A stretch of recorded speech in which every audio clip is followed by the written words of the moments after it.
नमस्कार मित्रों। आराधना degree college Ahore के तत्वाधान में कक्षा बीए द्वितीय वर्ष विषय राजनीति विज्ञान के अंतर्गत हम अध्याय 5 संयुक्त राज्य अमेरिका की सामाजिक और आर्थिक आधार और संविधान की विशेषताओं की चर्चा कर रहे हैं और संविधान की विशेषताओं के संबंध में चर्चा करते हुए हमने इसके पूर्व की कक्षाओं में कुछ विशेषताओं का अध्ययन किया था, जिसमें हमने लिखित व निर्मित संविधान, कठोर संविधान, न्यायिक सर्वोच्चता और लोकप्रिय संप्रभुता पर आधारित कुछ विशेषताओं के बारे में जाना या देखा है। आज हम इसी के अंतर्गत आगे कुछ और विशेषताओं के बारे में जाने, तो जिनके अंतर्गत इसकी 9वीं विशेषता के बारे में हम देखें तो संयुक्त राज्य अमेरिका में अध्यक्षात्मक शासन की व्यवस्था की गई है।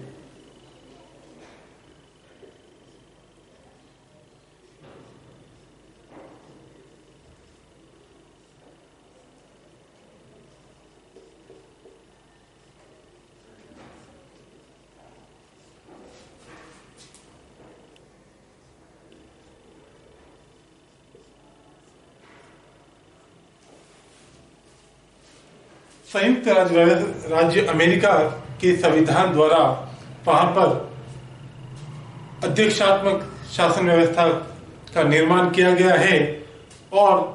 इसके अंतर्गत देखें तो प्रतिनिधियात्मक शासन व्यवस्था के दो भेद पाए जाते हैं।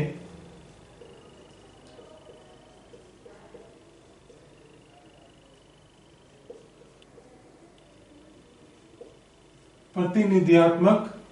शासन के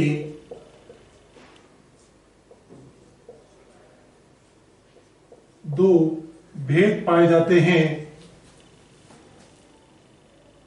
जिसके अंतर्गत एक आता है संसदात्मक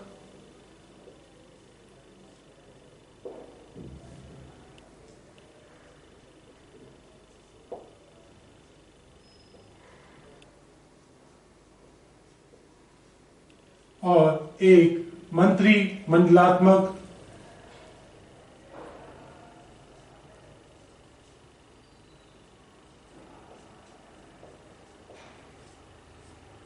और दूसरा अध्यक्षात्मक शासन व्यवस्था, जिसके अंतर्गत हमने देखा है कि संयुक्त राज्य अमेरिका के संविधान निर्माता लॉक व मॉन्टेस्क्यू के शक्ति सिद्धांत से पूर्णतः शक्ति के सिद्धांत के दर्शन से पूर्णतः प्रभावित थे और इस प्रभाव के कारण ही, क्योंकि वे इस सिद्धांत के माध्यम से नागरिकों की रक्षा की स्वतंत्रता का साधन मानते थे। इन सिद्धांतों के अनुरूप वे इसे नागरिकों की स्वतंत्रता की रक्षा का साधन मानते थे। अतः इस कारण उन्होंने अपने सिद्धांत या अपने संविधान निर्माण के अंतर्गत ब्रिटेन जैसी संसदात्मक शासन व्यवस्था को न अपनाकर, क्योंकि ये संसदात्मक शासन व्यवस्था ब्रिटेन के अंतर्गत अपनाई जाती है, और इस व्यवस्था को न अपनाकर उन्होंने अपने राज्य में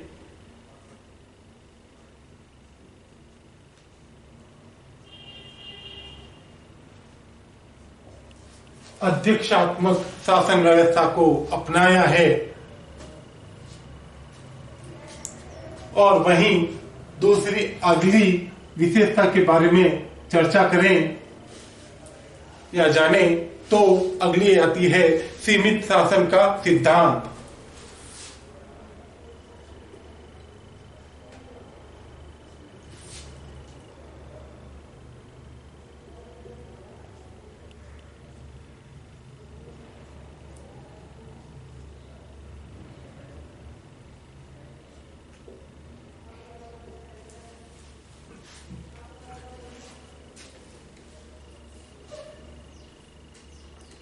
यद्यपि संयुक्त राज्य अमेरिका के जो संविधान निर्माता थे वे स्वयं ब्रिटिश सम्राट जॉर्ज प्रथम के अत्याचारों को उन्होंने स्वयं ने ही जॉर्ज प्रथम के अत्याचारों को सहन किया था और इस वजह से वे चाहते थे कि हमारी आगामी जो पीढ़ियां है वो इस प्रकार के अत्याचारों को सहन ना करे, जिस वजह से उन्हें और साथ ही उनके ऊपर लॉक के व्यक्तिवादी दर्शन का भी प्रभाव था।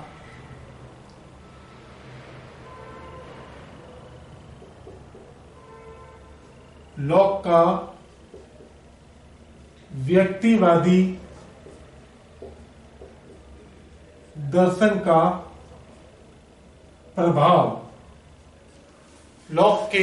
व्यक्तिवादी दर्शन के प्रभाव और उन्होंने स्वयं ने ही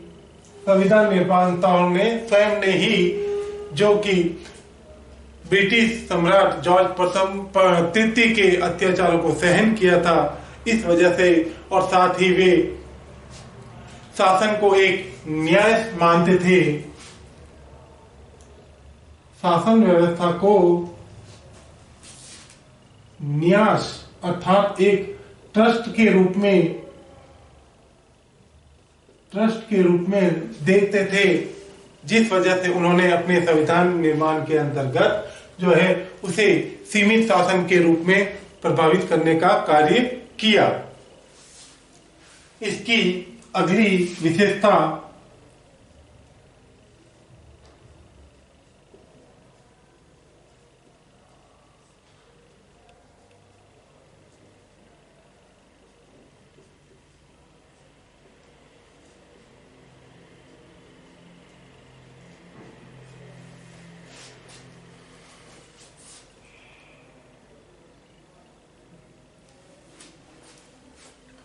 मौलिक अधिकारों का समावेश अगर देखें तो ये भी संयुक्त राज्य अमेरिका के संविधान की विशेषताओं में अपना स्थान रखता है, क्योंकि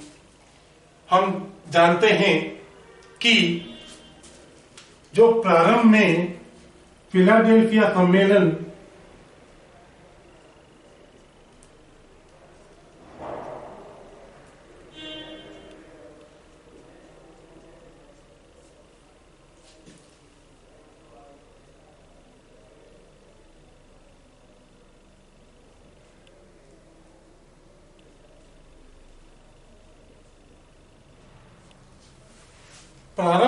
फिलाडेल्फिया सम्मेलन द्वारा जो मूल प्रलेख तैयार किया गया था, उसमें मूल प्रलेख में मौलिक अधिकारों की कोई व्यवस्था, मौलिक अधिकारों के बारे में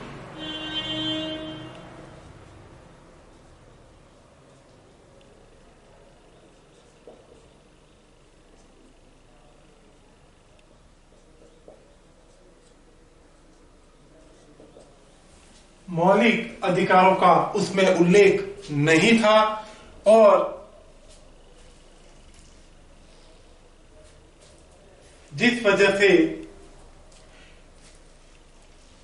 इसके अनुसमर्थन में होने वाले वाद विवाद में जब समझौता हुआ तो उस समझौते के अंतर्गत 1791 में समझौते के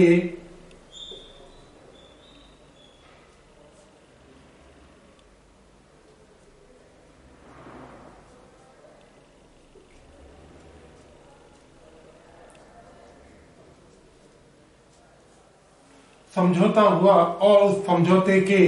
अंतर्गत उसके अंग के रूप में प्रथम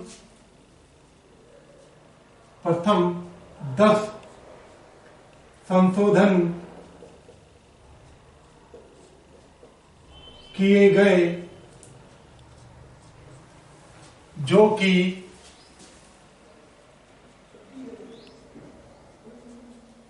नागरिकों के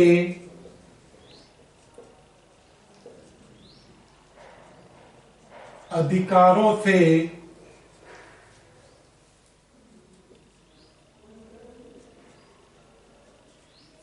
संबंधित थे और साथ ही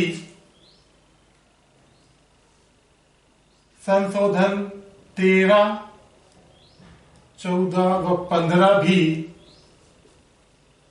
मौलिक अधिकारों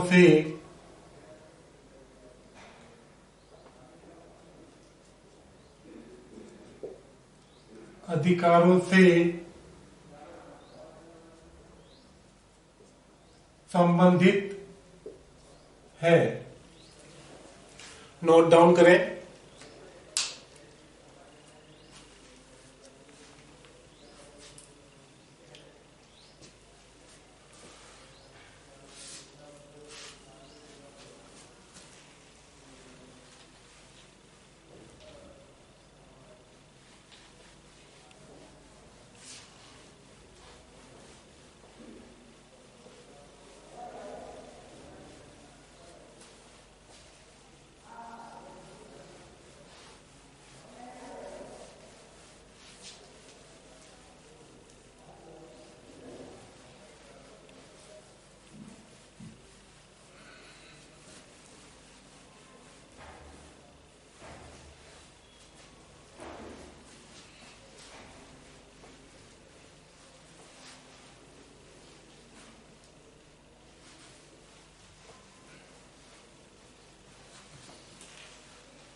संयुक्त राज्य अमेरिका के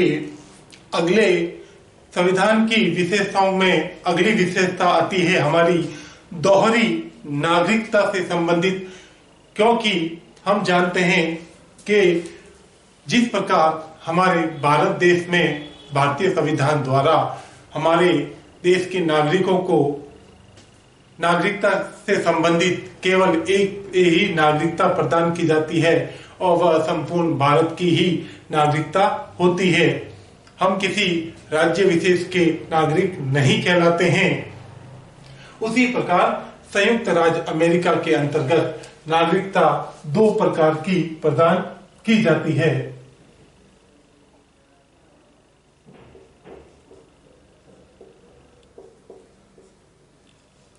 जिसके अंतर्गत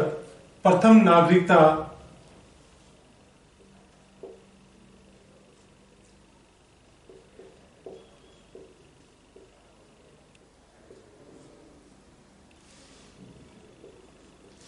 संयुक्त राज्य अमेरिका की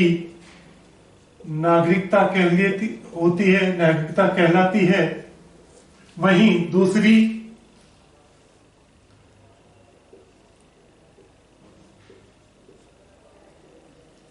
द्वितीय नागरिकता की बात करें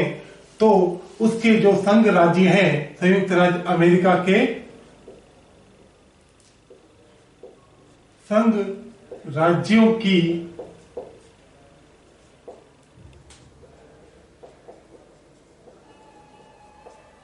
नागरिकता, जिसके अंतर्गत यदि कोई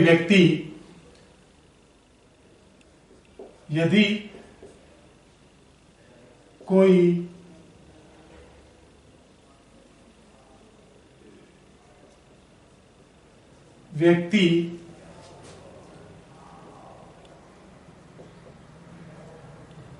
न्यूयॉर्क का निवासी है तो वह न्यूयॉर्क की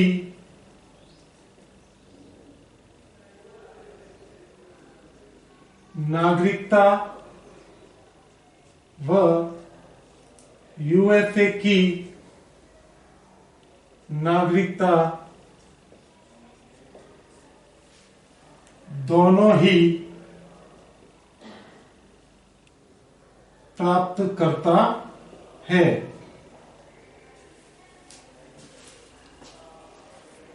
अर्थात उसके संयुक्त राज्य अमेरिका के अंतर्गत जो उसके संघ राज्य हैं, वहां संघ राज्यों में रहने वाले जनता को उस संघ राज्य की भी नागरिकता प्राप्त होती है और साथ ही संपूर्ण रूप से उसे संयुक्त राज्य अमेरिका की नागरिकता प्राप्त होती है। नोट डाउन करें इसे।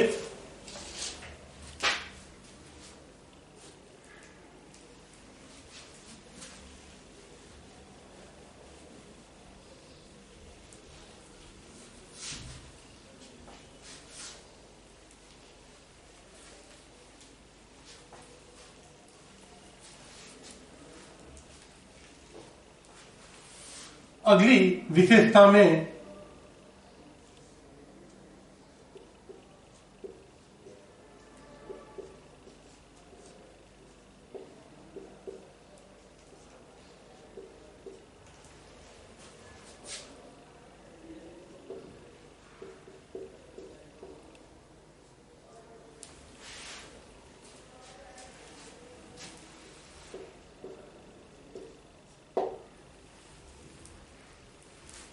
अगली विशेषता में आता है इसके व्यक्तिवादी दर्शन पर आधारित संविधान, जिसके अंतर्गत हम व्यक्ति की स्वतंत्रता और अमेरिका में व्यक्ति की स्वतंत्रता व उसे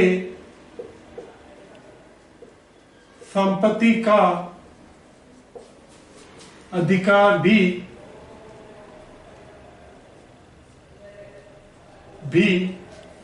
प्राप्त होता है, क्योंकि अमेरिकी संविधान निर्माताओं पर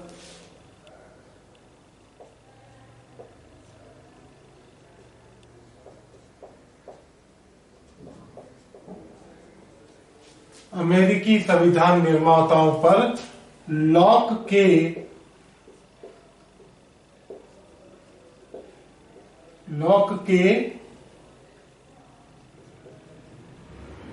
व्यक्तिवादी दर्शन का प्रभाव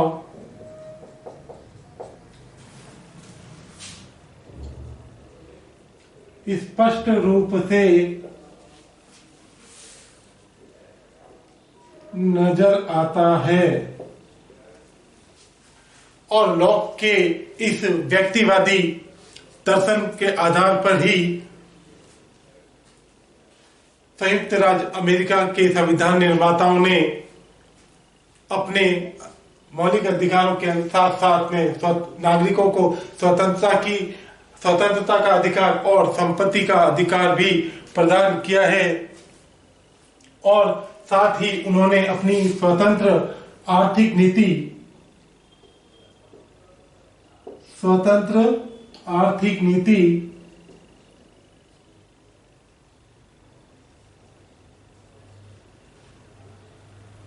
नीति को भी लागू किया है। इसकी अगली विशेषता में कि संविधान में कुछ महत्वपूर्ण बातों का उल्लेख नहीं है।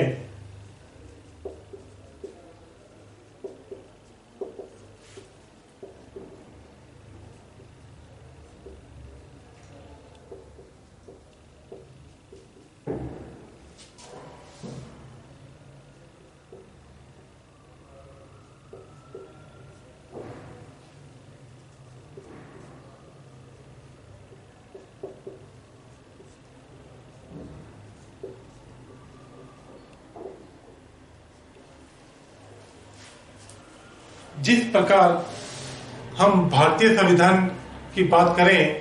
तो भारतीय संविधान के अंतर्गत भारत के संविधान में वे बड़ा ही विस्तृत और व्यापक संविधान है और उसमें हर उस महत्व बात का उल्लेख किया गया है जो कि भारतीय संविधान के लिए अति आवश्यक थी। उसी प्रकार संयुक्त राज्य अमेरिका के संविधान निर्माताओं ने अपने संविधान को बड़ा ही संक्षिप्त बनाया और उसमें बहुत सी महत्वपूर्ण बातों का उल्लेख नहीं किया गया है, जिसके अंतर्गत हम अगर बात करें तो बैंक, कृषि, निगम, लोक सेवा, राजनीतिक दल,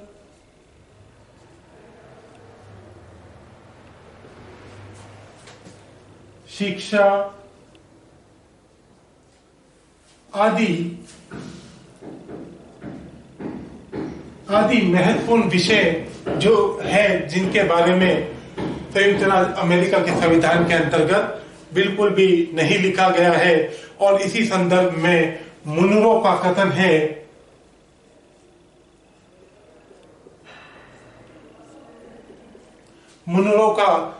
है कि संयुक्त राज्य अमेरिका की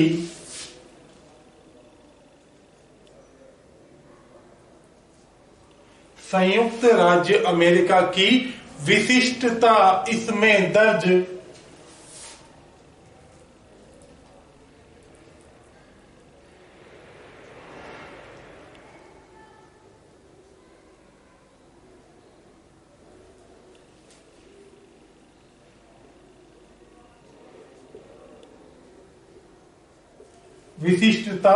इसमें दर्ज बातों के कारण ही नहीं,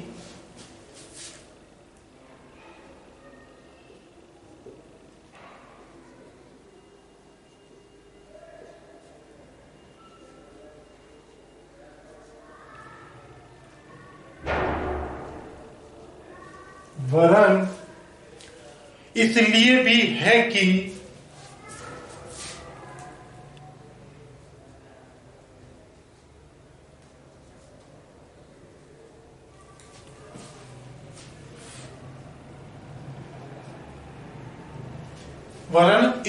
भी है कि इसमें कई महत्वपूर्ण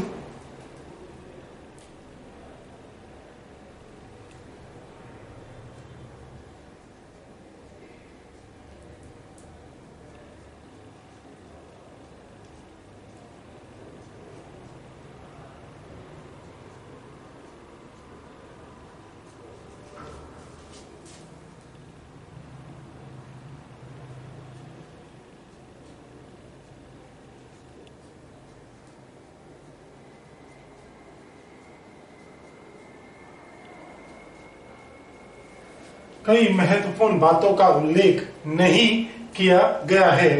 मुनरो के इस कथन को ही हम देखें तो हमें इससे स्पष्ट होता है कि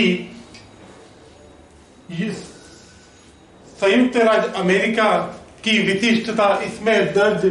बातों के कारण नहीं, बल्कि इसमें है कि इसमें बहुत सी महत्वपूर्ण बातों का उल्लेख नहीं किया गया है। और इसकी अगली विशेषता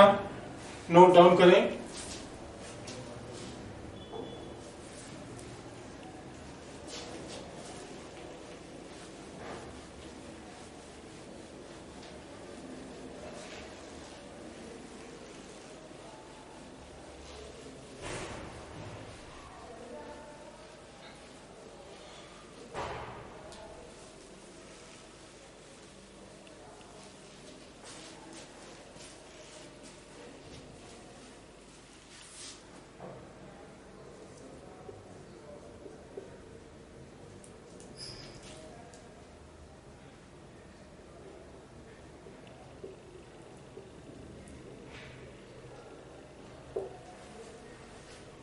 शक्ति विभाजन, नियंत्रण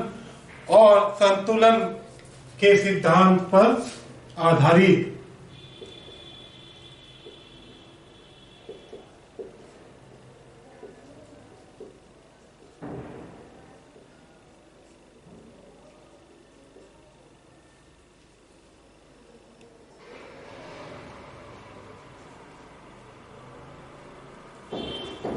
संयुक्त राज्य अमेरिका के संविधान की अगली कड़ी, विशेषताओं की अगली कड़ी में देखें तो संयुक्त राज्य अमेरिका के संविधान के अंतर्गत जो संविधान है वह शक्ति के विभाजन पर, नियंत्रण पर और संतुलन के सिद्धांत पर आधारित है, क्योंकि यह विचार, इस विचार के आधार पर कि शासन की तीन प्रमुख तत्व, शासन के तीन प्रमुख कार्य जो कि व्यवस्थापिका, न्यायपालिका और कार्यपालिका के द्वारा किए जाते हैं, इन सभी के कार्य जो हैं अलग अलग प्रकार से होते हैं और ये सभी अपने कार्यों के अंतर्गत स्वतंत्र होते हैं। शासन के कार्य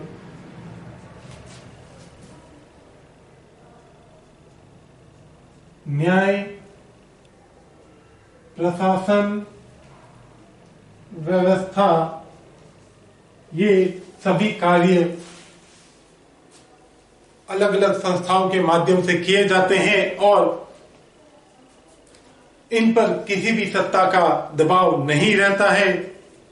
जो कि यह विचारधारा अरस्तु के समय से चली आ रही है।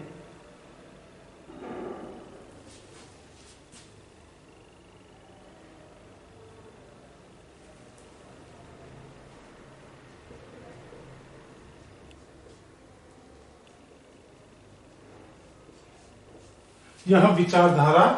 अरस्तु के समय से ही चली आ रही है और इसी विचारधारा के आधार पर हमने देखा है कि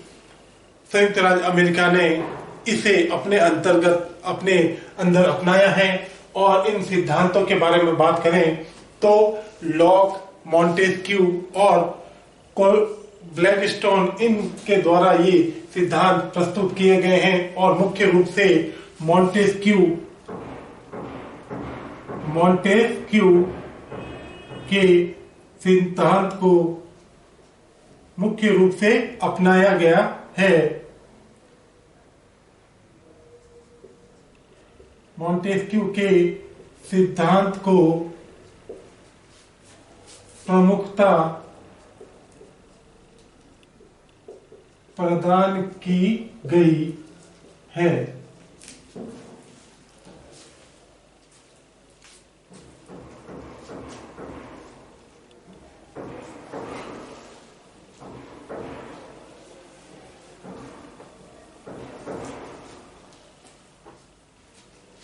और इसके अंतिम विशेषताओं के बारे में देखें तो संघात्मक शासन की स्थापना,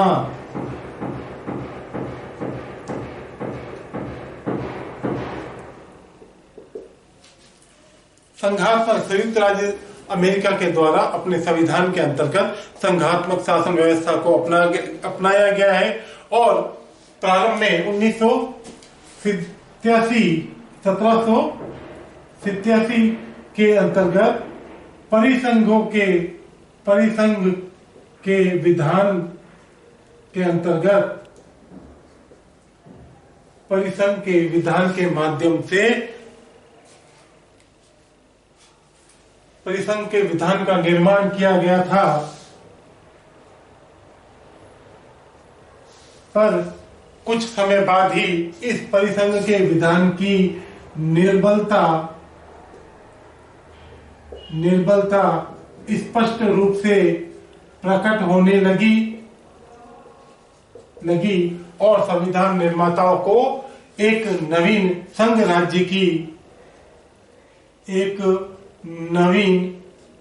संघ की स्थापना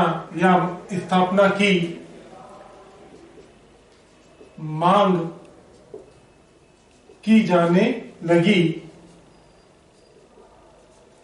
एक नवीन परिसंघ की स्थापना की मांग की जाने लगी, जिसके माध्यम से हमने देखा कि इस परिसंघ के निर्माण में प्रारंभ में केवल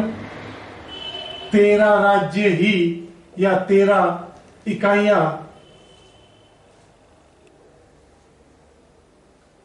इकाइयां थी, जो वर्तमान में बढ़कर